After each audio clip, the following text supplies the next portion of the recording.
আপনার যদি আপনার জীবনটা অগোছালো মনে হয়, অনেক বেশি এলোমেলো মনে হয়, তবে আপনি এভাবে মানিয়ে নিতে শিখেন। কারণ আপনি চাইলেও আপনার এক জীবনে সবকিছু আপনার মনের মতো করে কখনোই হবে না। সবকিছুই তো আল্লাহ তাআলার হাতে। আল্লাহ তাআলা যখন আপনার কপালে, আপনার ভাগ্যে যা রাখবে তখন তাই হবে। তা নিয়ে মন খারাপ করার কোনো কিছুই নেই। ধৈর্য ধরুন, ধৈর্য ধরে এগিয়ে চলুন। ধৈর্য ধরা বা ভালো কিছুর জন্য অপেক্ষা করা ছাড়া যে আপনার আর কিছুই করার নাই। তো হ্যালো এভরিওয়ান, আসসালামু আলাইকুম। আমি রিমা নোয়াখালী থেকে বলতেছি। কাছে দূরে যে যেখান থেকে আমার ভিডিওটি দেখতেছেন, আশা করি আল্লাহর রহমতে আপনারা সবাই ভালো আছেন। আমিও আলহামদুলিল্লাহ আপনাদের দোয়ায় ভালো আছি। আমার মেয়েটা স্কুল থেকে চলে আসছে, ওকে দেখে তো আমি একরকম অবাক হয়ে গেলাম। এত সকাল কেন স্কুল থেকে চলে আসলো, না জানি কোন সমস্যা হলো। আসলে বাচ্চাদেরকে যখন স্কুল মাদ্রাসায় পাঠায় মনে একটা টেনশন থেকে যায়, কারণ আজকাল যা অবস্থা সমাজের আর কি। তো পরে মেয়ে বললো আর কি স্কুলে স্যাররা সবাই মিলে কি যেন একটা ব্যাপার নিয়ে আন্দোলন চলতেছে, সেজন্য আজকে সকাল সকাল স্কুলটা ছুটি হয়ে গেছে আর কি।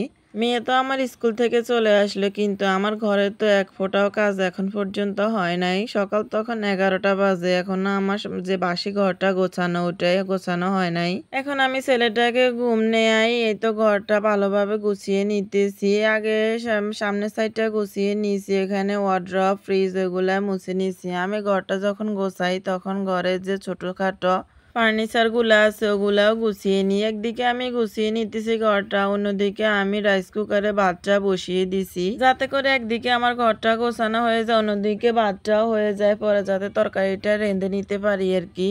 কারণ ছেলেকে নিয়ে একা হাতে আমি সবকিছু সামলাতে একটু হিমশিম খেয়ে যাই। যারা আমার মতো ছোট বাচ্চার মা আছেন তারা বলতে পারবেন আমার কষ্টটা।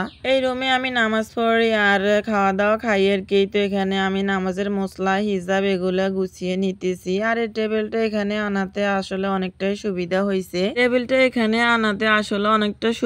হয়েছে। এখানে বসে খাওয়া দাওয়া খাইতে পারি, বা রাইস কুকারের যে পাতিল গুলা আছে ওগুলা আমার রেখে ঢুকে না, এখানে রাখতে পারি। এই তো আমি এখন এই রুমে সবগুলো এক এক করে মুছে নেব। টেবিলটাও মুছে নিছি। এখানে কিছু পাতিল রাখা ছিল, আর এই তরকারি ধোয়ার যে চালনি গুলা ছিল ওইগুলো এখানে রাখা ছিল, এগুলো আমি জায়গায় জায়গাটা রেখে দিছি আর কি।